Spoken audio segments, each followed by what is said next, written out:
Le Seigneur dit, si tu vois ton frère nu là, l'habit que tu as, il faut partager ça avec lui.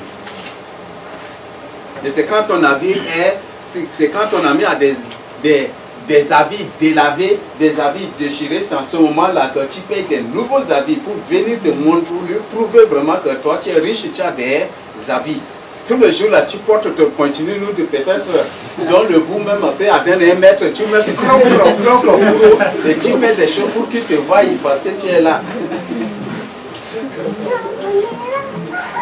Tu changes des vestes pour lui prouver, tu changes des habits pour lui prouver vraiment que toi tu es riche et que tu es là.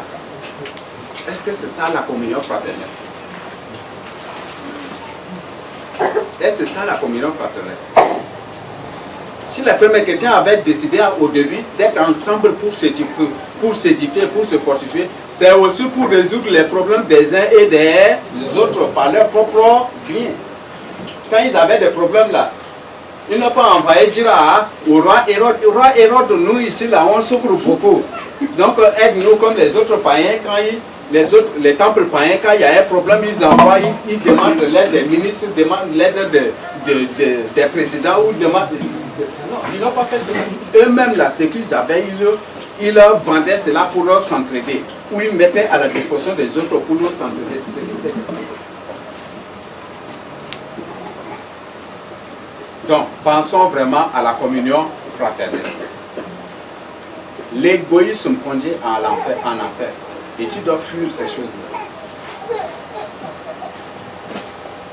Peut-être à la maison, on t'a préparé ton plat d'haricots. Quand tu vois un élu venir, hein, c'est lui, tu prends vite et tu vas le mettre à l'intérieur, tu caches et tu reviens t'asseoir. Ou sur tes surprends, tu le vois méchamment, tu ne veux pas causer avec lui, tu ne veux même pas sourire avec lui. Est-ce que c'est ça la communion fraternelle?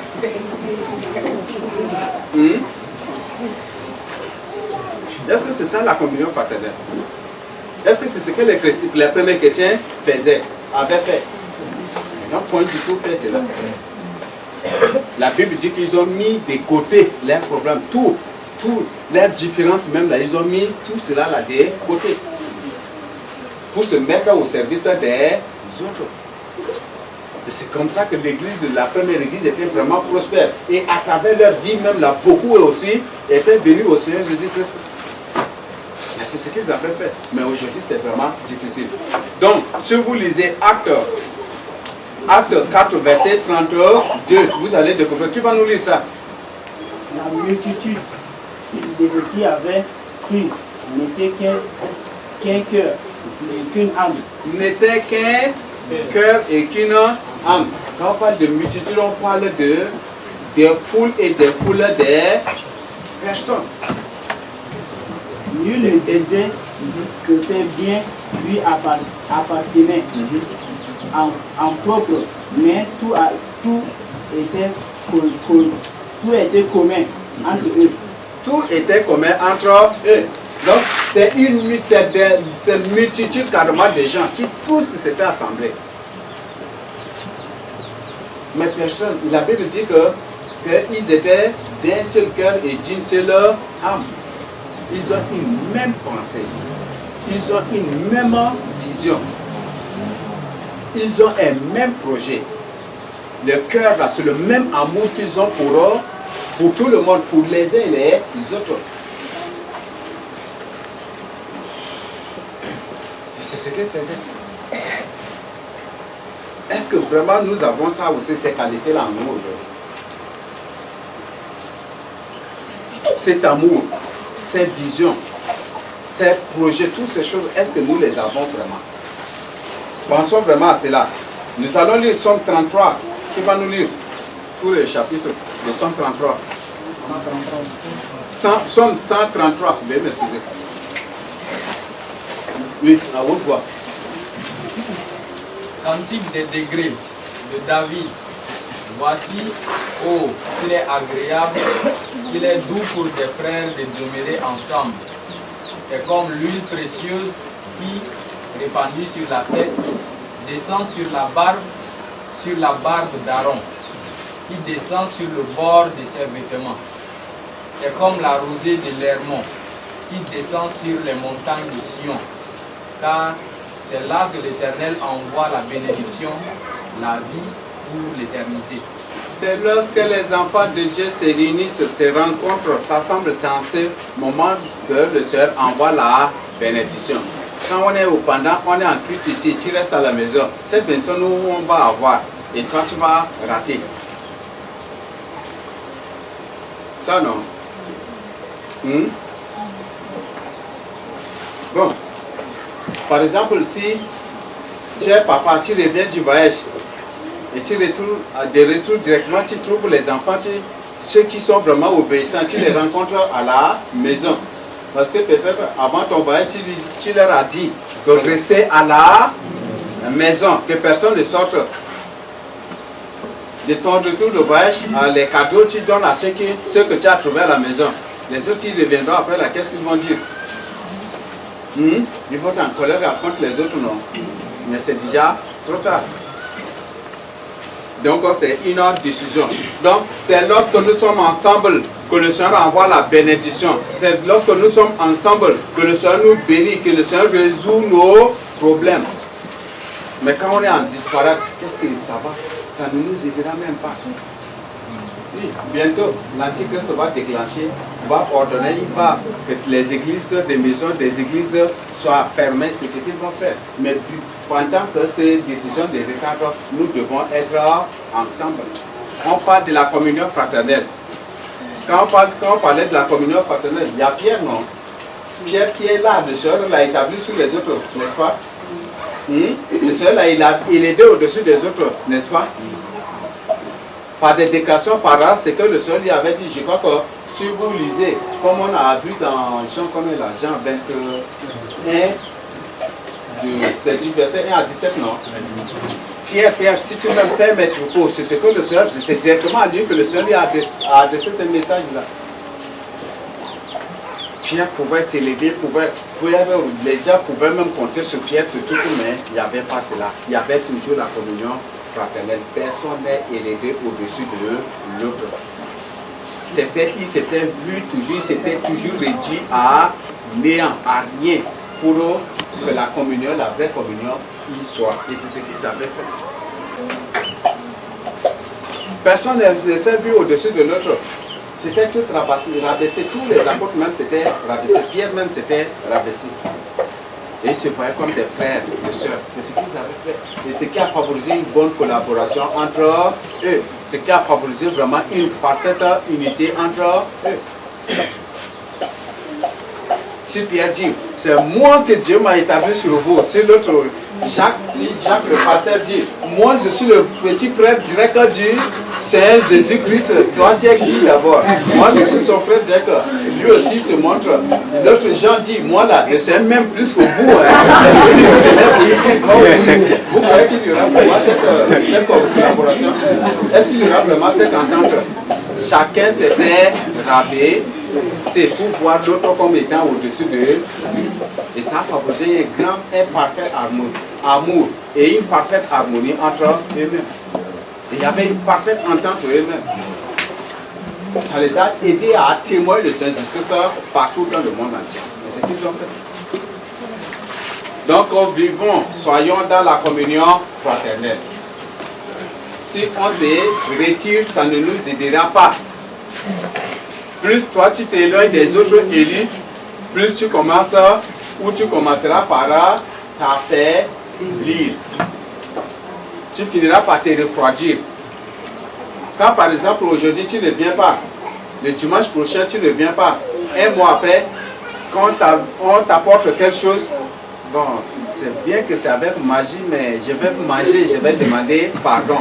Tu prends aujourd'hui. Encore autre chose, bon, comme c'est ça là, je vais prendre, je vais faire, mais après je vais demander pardon.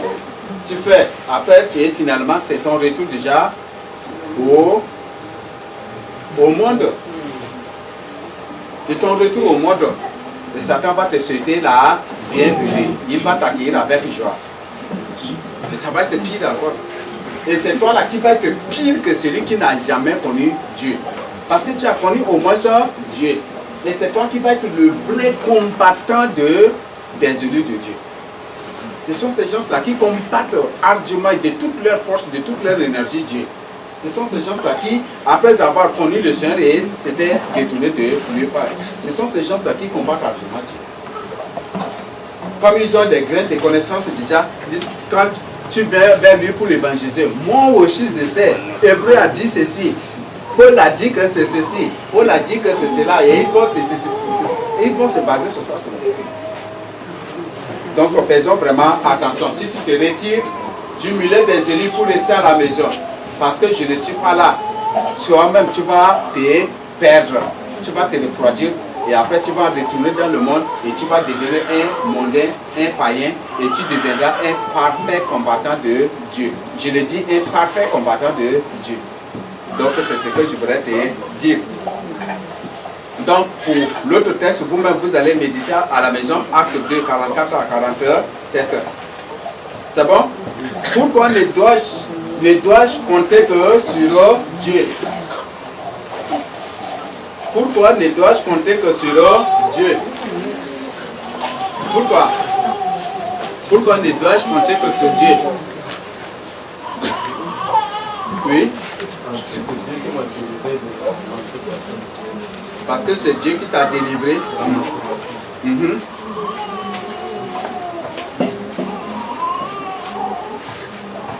Parce que Dieu peut tout. Pour toi, non. Dieu est capable de tout. Dieu est le Tout-Puissant. Tout problème que tu rencontres, Dieu peut résoudre. Et tout problème que tu rencontres, parfois c'est lui-même qui a déclenché ce problème-là pour te ramener à la raison aussi. Et si tu reviens à lui directement, lui-même il ôte le problème. Et il te restaure, il te rétablit. Ok, nous allons lire Jérémie 17, verset 5, qui va interpeller des gens et des gens parmi nous. Jérémie 17, verset 5, dit quoi? À haute voix. Ainsi parle l'Éternel. Si tu t'élèves, il faut t'élever pour qu'ils voient, ils écoutent bien ta... Ainsi parle l'Éternel. Maudit soit l'homme qui se confie dans l'homme. Maudit soit l'homme qui se confie dans l'homme. Qui prend la chair pour son appui. Et qui détourne son cœur de l'Éternel. Et qui détourne son cœur de l'Éternel. Il est comme un misérable dans le désert. Et il ne voit point arriver le bonheur. Il habite les lieux brûlés du désert. Puis ne terre. 6, 10. Ah, c'est le verset 5. Voilà, c'est ce que Dieu nous dit. Je voudrais vous poser cette question. C'est ce que nous allons... Bon, je ne sais pas si c'est... Si c'est bon, il y a... Bon, on va tout de même voir d'abord cette partie. Donc, Jérémie 17, 5 dit, maudit soit l'homme qui place sa confiance dans l'homme. Tu es maudit si tu places ta confiance dans l'homme. Tu es maudit si tu dis que c'est telle personne qui va te sauver. Oui, ça c'est le Dieu qui dit, c'est pas moi qui le dis. Ou ils sont en train de mentir. Tu dis, Boaz là, il est puissant, lui là, il peut me sauver. Tu dis, le Seigneur dit que tu es maudit.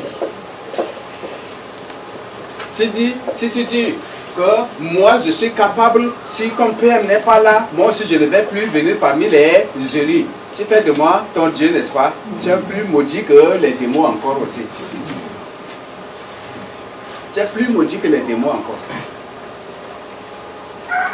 Parce que tu connais bien la vérité. Je ne suis pas ton Dieu. Je ne suis pas mort sur la croix de Golgotha pour tes péchés. Les péchés que tu confesses là, moi je confesse aussi, non? Et quand le Seigneur était venu sur la terre, est-ce qu'il a confessé ses péchés une fois, vous avez entendu? Il n'a point commis des péchés, ce que la Bible nous dit, non? Et nous allons découvrir par la suite, maudit celui-là qui se confie à la chair. La chair, ce n'est que le sang. Je ne suis pas mort sur la croix de Golgotha pour vos péchés. Je ne suis pas Dieu. Et si tu dis que je suis Dieu, tu es plus maudit que Satan encore. Parce que tu connais bien la vérité et tu es en train de blasphémer contre le Saint-Esprit. Ça, c'est un blasphème directement contre le Saint-Esprit. Tu dois vraiment ôter cela de ta tête. Si tu dis, oh non, si Moïse, comme Moïse a quitté déjà là, certainement Dieu a quitté aussi le lieu là, Dieu a quitté les élus, donc je ne vais plus venir parmi les élus. Tu es maudit plus que les démons encore. Dieu est esprit. C'est le même cet esprit-là qui travaille à moi, qui opère aussi en vous. Si c'est au moins c'est après l'enlèvement que vous tenez ce langage-là, c'est vrai. Mais si c'est avant l'enlèvement, vous êtes plus maudit encore. Si c'est après l'enlèvement, vous êtes plus maudit encore. Si tu dis que quand Pierre est parti, moi aussi je vais laisser à la maison et lorsqu'il viendra d'abord, je vais revenir. Tu es plus maudit. Et sache bien que c'est déjà un pacte de. Un pacte de. Où c'est. C'est un pacte, non? Je peux dire que c'est un pacte où c'est une alliance que tu as signée avec Satan pour retourner dans le monde. Et ça va être difficile que tu retournes. Parce qu'après avoir compris connaissance de la vérité et que tu pêches volontairement, le Seigneur dit qu'il n'y a pas de pardon pour ces choses, pour ces péchés. Quand tu vas retourner pour repartir à la maison, on va t'apporter aujourd'hui sur l'île. Ah, bon, je vais demander pardon au Seigneur, je vais manger, après demander pardon. Tu manges bien, après tu demandes pardon. Prochainement, c'est le porc, on va te donner, tu vas bien manger et demander pardon. Prochainement, c'est ton ex-copine là qui va venir. Bon, je vais coucher avec elle et lui demander pardon au Seigneur. Si c'est ton ex-copain, et toute ta vie d'avant va répandre et ça va devenir plus pire que le précédent.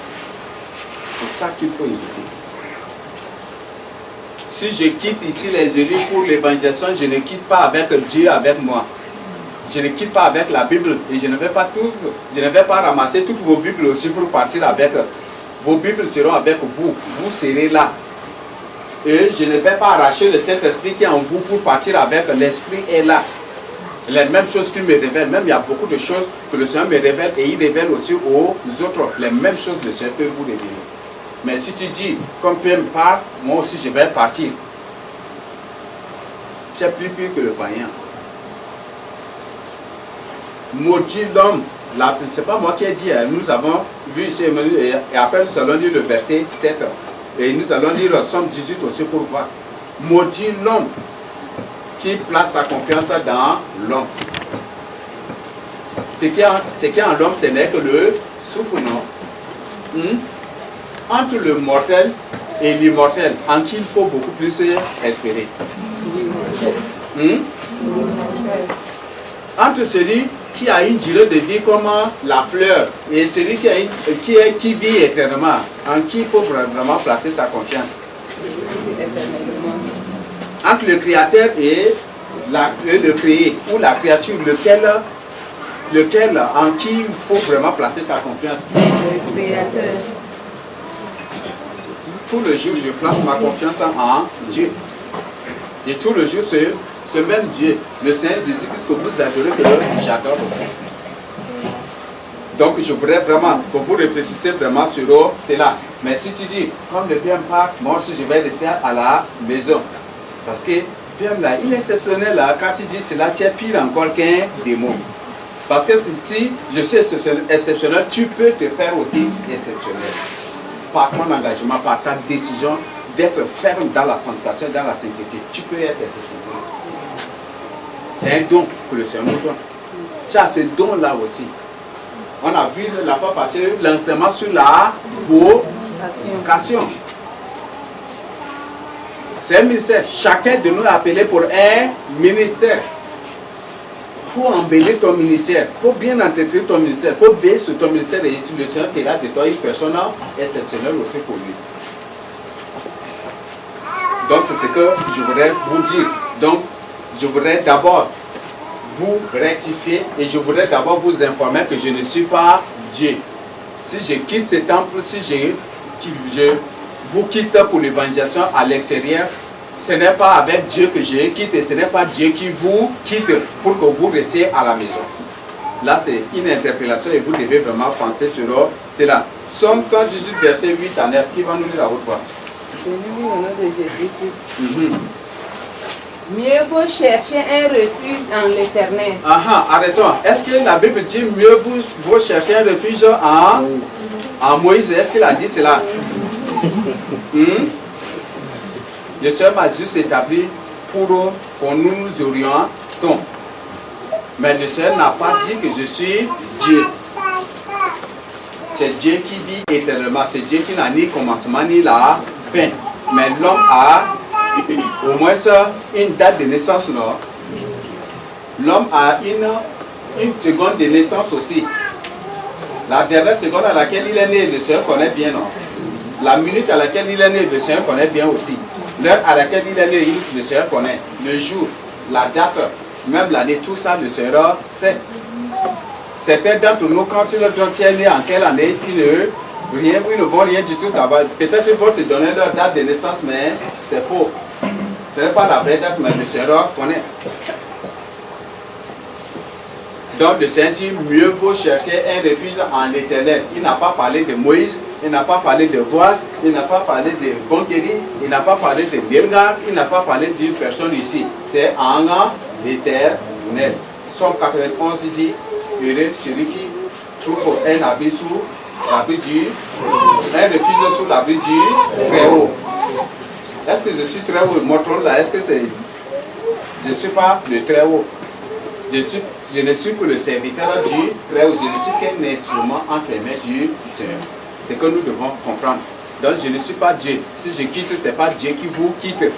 Là, vous devez savoir. Parce qu'il y a beaucoup qui, lorsque on a quitté pour l'évangélisation au sud, juste après aussi se sont retirés pour rester à la maison. Je t'informe ici aujourd'hui que je ne suis pas Dieu. Et si tu dis comme Pierre est parti, je vais rester aussi à la maison, je t'informe que c'est la plus grande des malédictions que tu attires sur toi. Oui, tu continues. Que de se confier à l'homme. Que de se confier à l'homme. Est-ce que je suis un ange? Est-ce que je suis Dieu? Non. Je suis un homme, n'est-ce pas? Je suis un humain. Ok. Mieux vaut chercher un refuge en l'Éternel que de se confier au grand. Mieux vaut chercher un refuge dans l'Éternel que de se confier au grand. Parmi nous, il y a certainement des grands aussi, non? Il y a des gens que le Seigneur a choisi pour établir diacre, pour diaconesse, pour évangéliste. Si par exemple, si il est pasteur berger parmi nous, mais si ces gens ne sont pas là, vous allez dire que non, comme ils ne sont pas là, le culte ne va pas avoir lieu. Et vous allez refuser de célébrer le culte. Est-ce que c'est eux qui sont votre Dieu? Donc c'est Dieu qui les a choisis pour vous. S'ils ne sont pas là, vous-même vous priez et demandez. Le Seigneur dit, là où 2 ou 3 s'assemblent en son nom, il est au milieu d'eux. Demandez la présence de l'Esprit, c'est l'Esprit vous orientera dans toutes choses comme le Seigneur nous a dit dans Jean 16 du verset 12 à 13. Oui, donc je crois que c'est clair à ce niveau. Ce n'est pas à vous confier aux grands. Ne dites pas comme tel, les bergers ne sont pas là, moi je vais rentrer parce qu'il n'y a pas une personne capable qui va nous enseigner comment eux, ou il n'y a pas une personne capable qui va nous transmettre la parole de Dieu comme eux, ou comment moi. Il n'y a pas ça. Toi là, si tu te sanctifies, tu te consacres au Seigneur, si ta vision n'est que le Seigneur Jésus-Christ, le Seigneur va t'utiliser. Et là, c'est ce que je voudrais que tu comprennes. Je ne sais pas s'il y a des questions. Ah, il y a Somme 146, on lit carrément avant de poser nos questions. Somme 146, 3. Oui. Ne nous confiez pas au grand, au Fils de l'homme, qui ne peut que sauver. Le Fils de l'homme ne peut pas sauver. Quand il y a quelque chose là, moi-même là, je me prosterne, Seigneur, pardon, exauce-moi. Moi-même là, je supplie le Seigneur. Je ne me lève pas et je résous le problème. Moi-même, je supplie. Je demande au Seigneur, Seigneur, exauce-moi. Je supplie le Seigneur pour que le Seigneur m'exauce. Je ne prie pas et ce n'est pas moi qui exauce mes propres prières. Mais c'est Dieu qui exauce mes prières. Donc moi-même, je prie pour que le Seigneur m'exauce. Les bergers, eux-mêmes, ils prient pour que le Seigneur les exauce. Donc, ce n'est pas nous qui exaucons nous-mêmes à nos prières. Donc, c'est très important. Je crois que les informations nous sont déjà données. Donc, je ne sais pas s'il y a des questions à poser. Oui. Par rapport à ce que le Seigneur Jésus a dit, que si vous ne voyez que des miracles et des prodiges, vous ne croyez point. Et dans Jean 6, 26, là, le Seigneur a dit à la foule que Jésus a répondu, en vérité, je vous le dis, vous me cherchez, non parce que vous avez vu des miracles, mais parce que vous avez mangé des pains et que vous avez été rassasiés. Donc ici, il dit encore que vous me cherchez, non parce que vous avez vu des miracles. Et bien avant, il dit, si vous me croyez à cause des miracles et des prodiges, vous ne croyez non plus. Donc j'aimerais que vous m'expliquiez un peu. Là, ce sont les Juifs, Paul a bien dit que les Juifs cherchent des miracles et les Grecs cherchent la sagesse, non? Donc la sagesse vient de la crainte de Dieu. Donc les Grecs, ils cherchent la crainte de Dieu, tandis que les Juifs ne suivaient le Seigneur que pour voir des miracles. Ça fait deux choses différentes. Et à cause de ça que le Seigneur les reproche. Donc d'une manière ou d'une autre, cette éducation devient toujours à la même chose ici. Il n'y a pas de question? Bon, s'il n'y a pas autre question, nous allons avancer. Devant le vrai Dieu, existe combien d'autres dieux? Il en existe combien d'autres?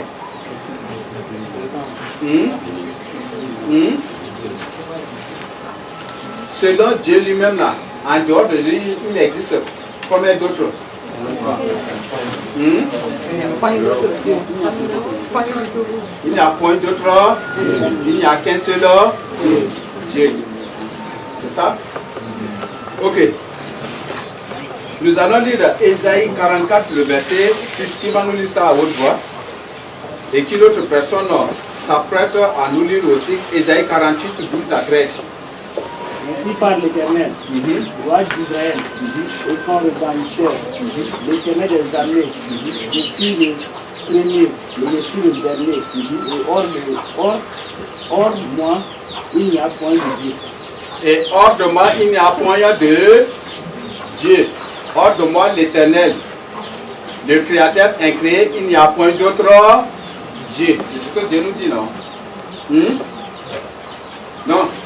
À ce niveau, on revient encore. Est-ce que vraiment Krishna est Dieu? Non. Est-ce que réellement Miabo est Dieu? Non. Est-ce que vraiment Ngojo est Dieu? Non. Est-ce que vraiment le rat est Dieu? Non. Est-ce que le soleil est Dieu? Non. La lune, les étoiles, est-ce qu'ils sont des dieux? Est-ce qu'elles sont des dieux? Non. Même pas. Est-ce que les mamiotas, les sirènes sont des dieux? Non. Même pas. Donc il n'y a qu'un seul Dieu. C'est ce que nous devons savoir. C'est bon? Qu'une deuxième personne nous lise Ésaïe 48, 12 à 13. Qui va nous lire? À haute voix. Écoute-moi, Jacob, et toi, Israël, que j'ai appelé. C'est moi qui suis le premier, c'est aussi moi qui suis le dernier. Ma main a fondé la terre et ma droite a étendu les cieux. Je les appelle et aussitôt ils se présentent. C'est moi qui suis le premier et c'est moi qui suis le dernier. L'alpha et l'oméga, ça fait référence au Seigneur Jésus-Christ. C'est ça, non? Et il dit que c'est sa mère qui a fondé la terre et qui a établi les cieux. C'est le vrai Dieu qui a fait toutes ces choses. Si par exemple, un Dieu, un soi-disant Dieu, vient habiter la terre qu'un vrai Dieu a établi, il se proclame vraiment Dieu, est-ce que vous allez croire que c'est un Dieu? Bon, je voudrais vous poser cette question. Par exemple, je me marie, j'ai des enfants, avec mes enfants, et c'est mon papa là qui prend charge de moi et de mes enfants. Est-ce que je vais vraiment dire que je suis père de famille? Hein? Non, c'est une question que je pose, non? Hein?